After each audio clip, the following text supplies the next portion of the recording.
Kalabitin mo ang asawa or ang nanay mo, tanong mo kung ano ulam nyo tapos comment mo sa baba. Nagpatuloy ang kwento at pinakita ang isang galit na Tommy Tomato at pinapaupo ang mga kahayupan sa farm. Dahil sa takot na hindi makakain ng masarap ay sumunod agad ang lahat kay Tommy, pati nga din yung tower manager na kiupo na din. Kung magbabakbakan kayong dalawa dito hindi lang ang lupain ang magkakaroon ng damage, kundi kami ding mga nakatira dito ay masasaktan.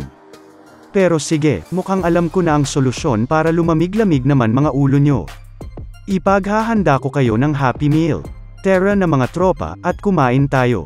Matapos nun ay nag-prepare na ng pagkain sila Tommy at ang mga rabbits.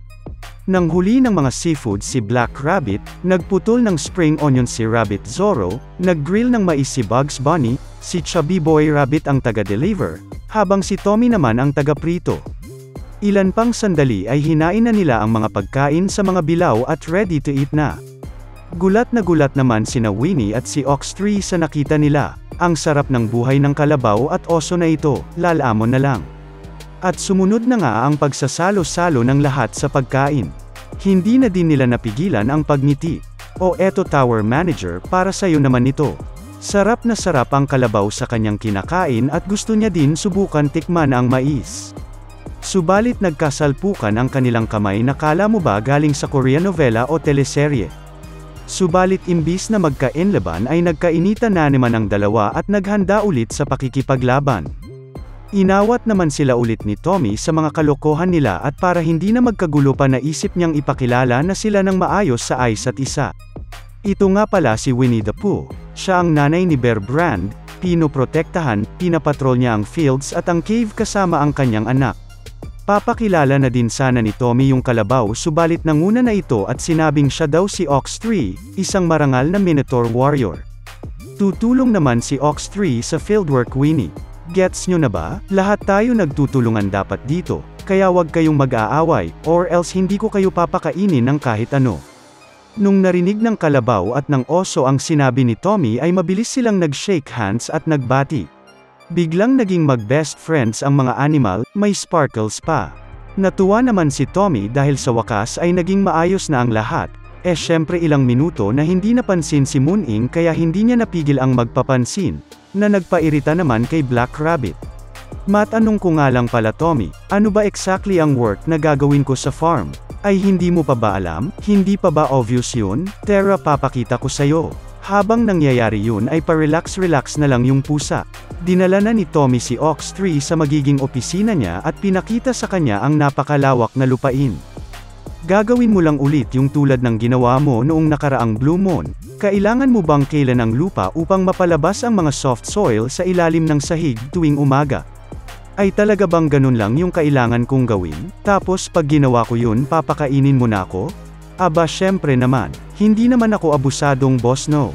Matapos ang ilang sandali ay magpapa-free taste pala siya kaya pamwesto na si Ox3 upang magbangkal. Hinanda niya na ang kanyang sungay at nilabas ang true form nito na nagpagulat kina Moon-ing at kay Tommy. Bigla naman nag-ultra instinct na ang kalabaw at nag-dash ng napakabilis upang mabungkal ang lupain, napakadali lang pala nito sa kanya. Habang ginagawa ni Ox3 yun ay iniisip niya na ang pagkain na kanyang kakainin kaya naglaway na agad ang putik na yan. Manghang-mangha naman sina Tommy at si Moon-ing sa bilis ng pagtatrabaho ni Ox3. Tara na at magtanim na tayo ng spring onions, ang hassle na bumaba pa sa cave para tanggalin sila isa-isa. Dahil parami na tayo ng parami, ramdam ko na kakailanganin nating paramihin ang harvest natin ng spring onions. Ipinaliwanag ni Tommy na hindi naman daw mahirap mapalaki ang harvest ng spring onions, ang kailangan lamang gawin ay mag-harvest at putulin ang isang moderately grown plant at iwan ang ugat nito. Over time ay may tatubo na din ulit na spring onion sa dalawang sides na pinaghatian nito. Matapos nun ay kukunin natin ang dalawang tumubong roots at itanim ang mga ito. Fast forward tayo at makikita natin na nagawa na din ng ating mga tropa ang pagtatanim ng mga ito. Napakabilis na tumubo ng spring onions sa loob ng cave.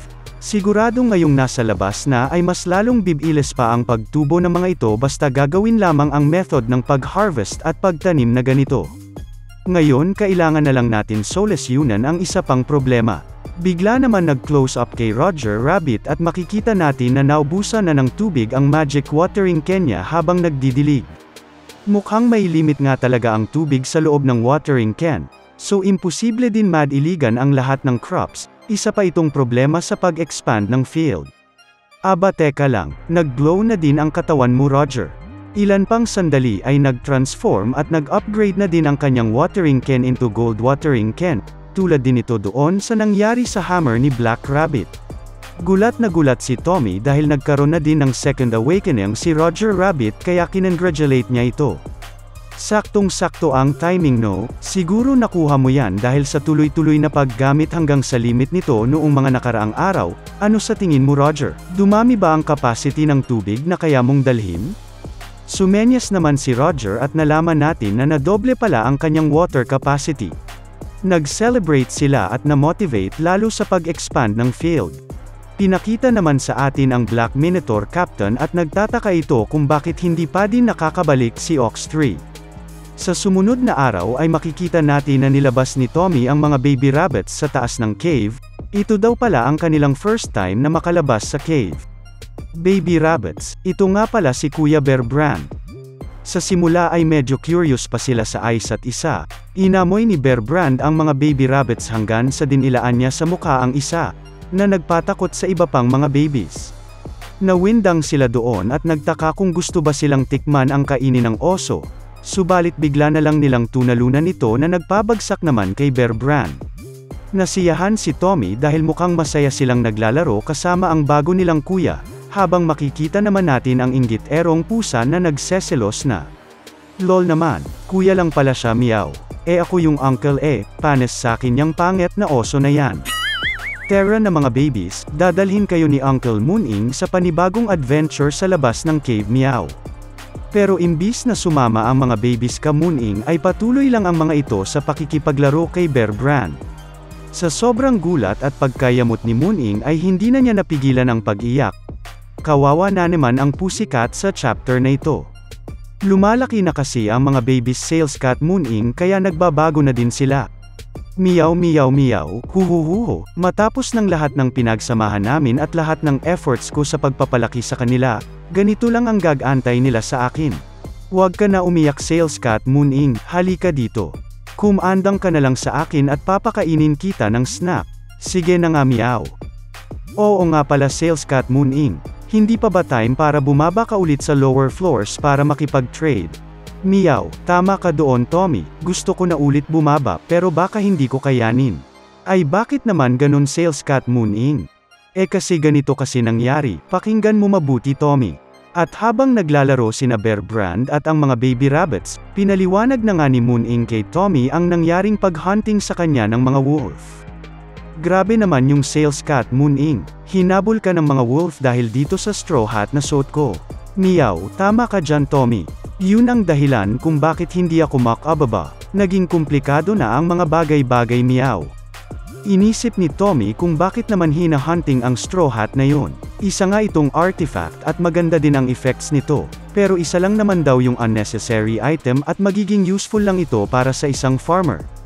Meron pa kayang ibang tower farmers sa ibang floors, sales cat Mooning, huwag ka na mag-alala. May idea ako kung paano yun masosolusyonan. Ano kaya yun? Ay teka may kumatok sa labas.